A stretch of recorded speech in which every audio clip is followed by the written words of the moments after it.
عثمانیہ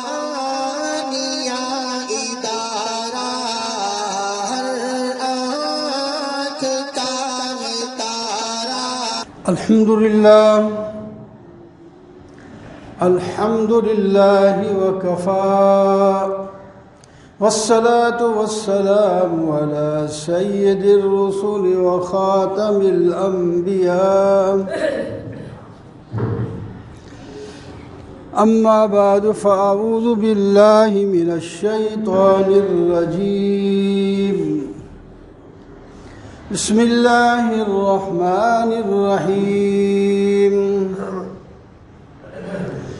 یا ایہا النبی انا ارسلناک شاہدا ومبشرا ونذیرا وداعیا الی اللہ بإذنہ وسراجا منیرا۔ وقال تعالی فی مقام آخر ان الذين يؤذون الله ورسوله لعنهم الله في الدنيا والآخرة وأعد لهم عذابا مهينا۔ صدق الله مولانا العظيم وصدق رسوله النبي الكريم ونحن على ذلك من الشاهدين والشاكرين والحمد لله رب العالمين۔ بلغ الأولى بكماله كشف الدجى بجماله حسنت جميع خصاله صلوا عليه وآله۔ اللهم صل على سيدنا ومولانا محمد وعلى آل سيدنا ومولانا محمد وبارك وسلم۔ محترم و معزز سامعین، بزرگوں، دوستوں،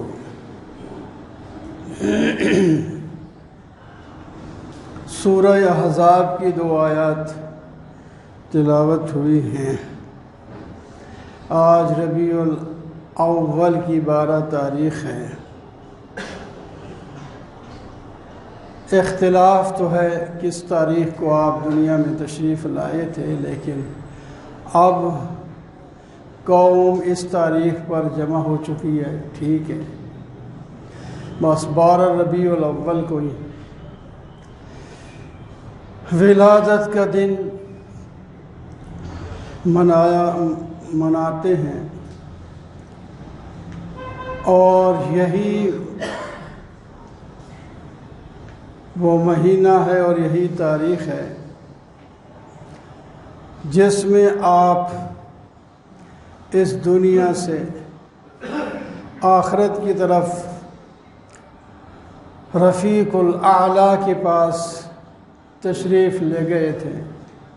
اس واسطے اس کا نام 12 وفات بھی ہے،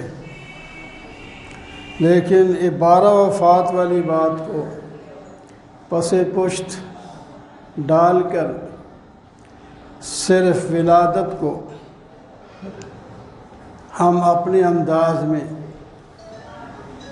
مناتے ہیں، جو نہ صحابہ کرام نے، نہ تابعین نے، نہ تبع تابعین نے اس انداز میں منایا تھا۔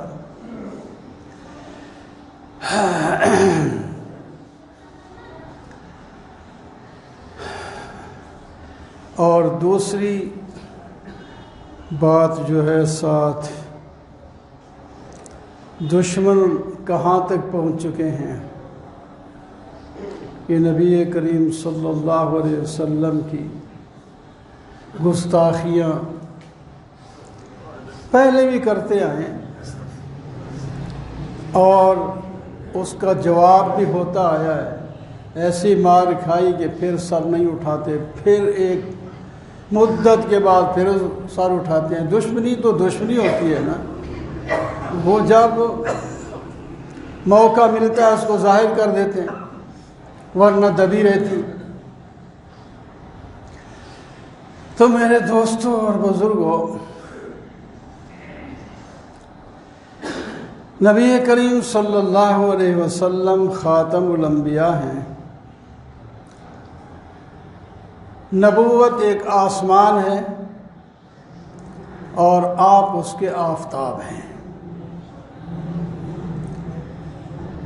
آسمان پر روشنی اور تزئین کے لیے اللہ تعالیٰ نے بہت سی چیزیں پیدا فرمائیں۔ جگمگ کرتے ہوئے ستارے آپ کو نظر آتے ہیں، چھوٹے اور بڑے، اور ان ستاروں سے بڑا ہمیں چاند نظر آتا ہے۔ نظر آتے کی بات کر رہا ہوں، حقیقت میں پتہ نہیں، کہتے ہیں کہ ستارے بھی ان سے بھی بڑے بڑے ہیں، تو چونکہ دور ہونے کی وجہ سے چھوٹے نظر آتے ہیں۔ بہرحال بڑے ہیں یا چھوٹے ہیں، ستارے تو ہیں، ہمیں نظر بھی آتے ہیں۔ جب آسمان پر وہ جگمگا رہے ہوتے ہیں تو ماشاءاللہ اتنا حسین منظر ہوتا ہے، بندہ دیکھتا رہے۔ پھر 14ویں کا چاند جب نکلتا ہے، ساری رات روشنی روشنی ہوتی ہے۔ تو لکھنے والے لکھتے ہیں جب آسمان آفتاب نبوت جو ہے وہ ایک آسمان کی طرح ہے، اور آسمان کے ستارے جس طرح جگمگاتے ہیں اسی طرح نبوت کے تارے بھی جگمگاتے رہے۔ پہلا تارہ حضرت آدم علیہ السلام ہے، نوح علیہ السلام ہے، ادریس علیہ السلام ہے، شعیب علیہ السلام ہے، شیس علیہ السلام ہیں۔ بہت سے انبیاء جن کو ہم جانتے ہیں اور بہت سے زیادہ ہیں جن کو ہم نہیں جانتے، اور کوئی بھی نہیں جانتا اللہ کے سوا۔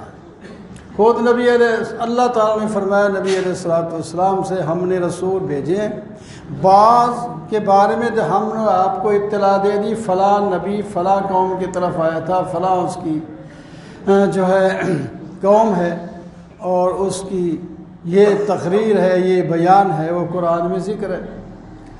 وَمِنْهُمْ مَنْ لَمْ نَقْصُصْ عَلَيْكَ، ان میں سے کچھ ایسے انبیاء بھی ہیں جن کے بارے میں آپ کو نہیں بتایا۔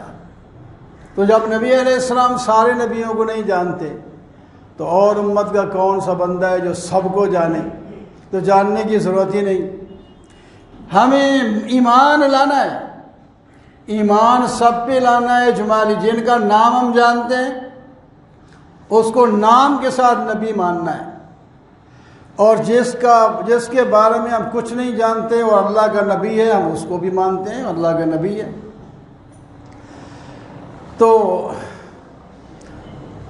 سب سے زیادہ روشنی دینے والا ستاروں کے بعد چاند ہے، اور پھر چاند کے بعد جو ہے سورج ہے۔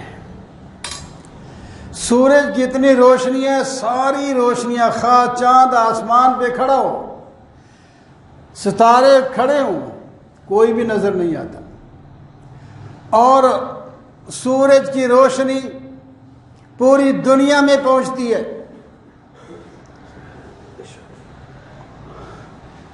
تو اس واسطے یہ ختم نبوت پر بھی اس آیت کی دلالت ہے کہ آپ سراج منیر ہیں، آفتاب نبوت ہیں، آفتاب کے بعد کوئی روشنی والی چیز اور نہیں آ سکتی۔ تو اسی طرح آپ کی نبوت کے بعد اور کوئی نبوت نہیں ہو سکتی۔ اور آپ کی نبوت دیکھو، آسمان پہ کھڑا ہے، بہت دور سورج، لیکن روشنی اس کی اندر بھی آ رہی، کرنیں نہیں آ رہی تو روشنی تو پھر بھی آ رہی۔ اسی طرح آپ صلی اللہ علیہ وسلم مکہ مکرمہ میں تھے، آپ کی نبوت کی روشنی پوری دنیا میں جگمگا رہی تھی، اور آپ اس دنیا سے تشریف لے گئے، اللہ تعالیٰ نے واپس بلا لیا، اب اس دنیا میں آپ نہیں ہیں، آپ کی نبوت کی روشنی آج بھی جگمگا رہی ہے۔ آپ کی روشنی، آپ کی نبوت کی روشنی، قرآن آپ ہمیں دے گئے ہیں، حدیث آپ دے گئے ہیں، فقہ آپ دے گئے ہیں ہمیں، اور بتا گئے اس کو جب تک تم نے مضبوطی سے پکڑا کبھی گمراہ نہیں ہوگے۔ میں دو چیزیں چھوڑ کے جا رہا ہوں، ایک قرآن پاک اور ایک اپنی سنت۔ جو لوگ ان دو چیزوں کے ساتھ منسلک رہے، پختہ کر کے اس کو پکڑا، کبھی بھی گمراہ نہیں ہوں گے۔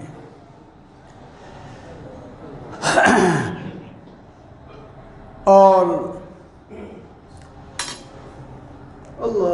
نبی کی محبت، جہاں نبی کے فرائض ہیں وہ بھی کسی جمعہ میں ہوں گے بیان، اور دوسرا امت کے بھی فرائض ہیں۔ نبی کی عزت کرے، نبی سے محبت کرے، نبی کا ادب کرے، نبی کی بات مانے، ہر بات پر سمجھ آئے یا نہ آئے، جو آپ کی بات ثابت ہو جائے تو بس اس پر عمل کرے، جس سے روکا رک جائیں، جس پر عمل کرنے کا حکم دیا پر عمل کریں۔ اور امت مسلمہ کثیر تعداد میں اس وقت موجود ہے، لیکن ایمان کمزور ہے۔ کمزوری کی وجہ سے ہمارا بار بار امتحان لیا جاتا ہے، گستاخیاں کی جاتی ہیں نبی کریم صلی اللہ علیہ وسلم کی، پھر دیکھا جاتا ہے کہ یہ کیا کرتے ہیں۔ کچھ زمانہ چھوڑ کر پھر شروع کر دیتے ہیں، کچھ وقت چھوڑ کے پھر شروع کر دیتے ہیں۔ اللہ اکبر۔ ایک واقعہ صرف آپ کے ایمان کو گرمانے کے لیے بیان کر کے تو ختم کرتا ہوں۔ اس سلطنت عثمانیہ آپ سب جانتے ہیں، ایک خلافت گزری ہے، سلطنت عثمانیہ گزری ہے۔ اس کے 24ویں حکمران جن کا نام عبد الحمید ثانی تھا، عبد الحمید ثانی، جنہوں نے 1876 سے لے کر 1909 تک حکومت کی ہے۔ اپوزیشن وغیرہ نہیں بنتی تھی، جو حکمران ہے وہ بن گیا، اس کی اطاعت کرتے تھے صحیح، اور وہ بھی صحیح طور پر حکمران ہوتے تھے۔ ایک دفعہ وہ عبد الحمید ثانی رحمت اللہ تعالی، وہ وزیروں اور مشیروں کی مشاورت میں تشریف فرما تھے۔ اتنے میں باہر سے ایک اہلکار اخبار لے کے آیا اور پکڑا دی، جس میں یہ لکھا ہوا تھا کہ فرانس، آج بھی فرانس کی بدقسمتی ہے، فرانس کی اخبار میں یہ اشتہار چھپا ہے، فرانس کی اخبار میں یہ اشتہار چھپا ہے، جو یہ اخبار میں لکھا ہوا ہے کہ فلاں دن ایک تھیٹر میں ایک ڈرامہ ہوگا، اس ڈرامے میں ایک آدمی نبی کریم صلی اللہ علیہ وسلم کے کردار کو ادا کرے گا اور اس میں گستاخیاں بھی ہوں گی۔ جب خلیفہ کے پاس اخبار آیا تو اونچا اونچا پڑھنا شروع کر دیا تاکہ باقی بھی سن لیں، اور پڑھتے پڑھتے اٹھ گئے، جوش آ گیا۔ یہ ایمان کا جوش ہوتا ہے نا، جوش آ گیا، اور فرمایا حاضرین کو کہ یہ ڈرامہ کے بارے میں لکھا ہوا ہے، فرانس میں فلاں دن ہوگا، ان کی گستاخیاں بڑھتی چلی جا رہی ہیں، اب میں نے فیصلہ کر لیا ہے، بلاؤ جلدی اس کے سفیر، فرانس کے سفیر کو بلاؤ ادھر۔ فرانس کا سفیر بلایا گیا، آپ نے ایک فاخرانہ لباس پہن لیا اور کھڑے ہو گئے، تخت پہ نہیں بیٹھتے، بیٹھنا ہوتا ہی نہیں، آنکھوں سے آنسو جاری ہیں، جسم پہ کپ کپی ہے، اور جلدی سے جب وہ سفیر آیا، اسے کہا کان کھول کے سن، معذرت نہیں، ہم مسلمان ہیں، ہمیں اپنے نبی سے محبت ہے، ہم مر سکتے ہیں، کٹ سکتے ہیں نبی کی شان پر جو ہے دھبا نہیں، داغ نہیں لگنے دیں گے۔ آپ لوگوں نے کیا سمجھا ہے؟ پوری امت مسلمہ اس کے لیے تیار ہے۔ لہذا میں کہہ رہا ہوں آپ کو کہ بس میں تلوار لے کے نکلوں گا اور تمہارے ملک کو برباد کر دوں گا اگر یہ تھیٹر نہ اپنا ڈرامہ نہ روکا گیا تو پھر حشر دیکھنا کیا ہوتا ہے تمہارا۔ جب عبد الحمید صاحب کے آنکھیں لال ہو گئیں اور جناب رگیں پھول گئی غصے سے، اور غصے سے بیٹھا نہیں، کرسی پہ نہیں بیٹھا، تخت پہ نہیں بیٹھا، کھڑا ہوا ہے اور ذرا دور کھڑا تھا، جو قریب آتا گیا اس کے آنکھوں میں آنکھیں ڈال کر کے کہیں اس کو تو پڑھ کے یہ بات کر کے اس اخبار اس کی طرف یوں اچھال دیا، باہر نکل گئے۔ وہ اخبار لے کے گیا، کانپتا ہوا، اس کے جسم پر کپ کپی تاری ہے، اپنے سفارت خانے میں گیا اور فوراً اس نے جا کے لکھا، پیغام بنایا اور فرانس بھیجا کہ اگر تم فرانس کو جلنا نہیں دیکھنا چاہتے تو فوراً اس ڈرامے کو بند کرو، ورنہ خلیفہ کی جو فوج ہے، لشکر ہے اور جہاز ہیں، وہ صرف حکم کے منتظر ہیں، وہ بالکل تیار ہیں، بلکہ پیادہ فوج اور توپ خانہ جو ہے وہ اپنی چھاونی سے نکل کے چل پڑا ہے۔ اس طرح لکھا اس نے، اور واقعی وہ گئے حضرت خلیفہ، وہ جا کے بیٹھے نہیں گھر پر بات کر کے چلا جاؤں گا، جا کر فوراً ایک وہاں آرڈر لکھوایا کہ اس بادشاہ کو بھی بھیجو۔ کون ہوتا ہے وہ؟ ادھر بھی وہ الفاظ مجھے یاد نہیں، اردو میں پھر ترجمہ ہے، وہ تو عربی زبان تھی۔ تو جناب تیار بیٹھے، کچھ دیر کے بعد بھئی کیا جواب آتا ہے سفیر کی طرف سے، ادھر کی طرف سے ایک اہلکار بھاگتا ہوا آ گیا، کہنے لگا کہ جناب خوشخبری ہے کہ آپ کے اس اعلان پر اور اس تنبیہ پر یہ اثر ہوا کہ انہوں نے ڈرامہ بھی بند کر دیا اور تھیٹر بھی وہ ہمیشہ کے لیے بند کر دیا۔ پیرس میں تھا وہ، ہے نا کوئی جرأت سے آدمی بات کرے تو اس کا اثر بھی ہوتا ہے۔ ہم اس وقت 56 ملک ہیں، غالباً 56 ملک، کس کے؟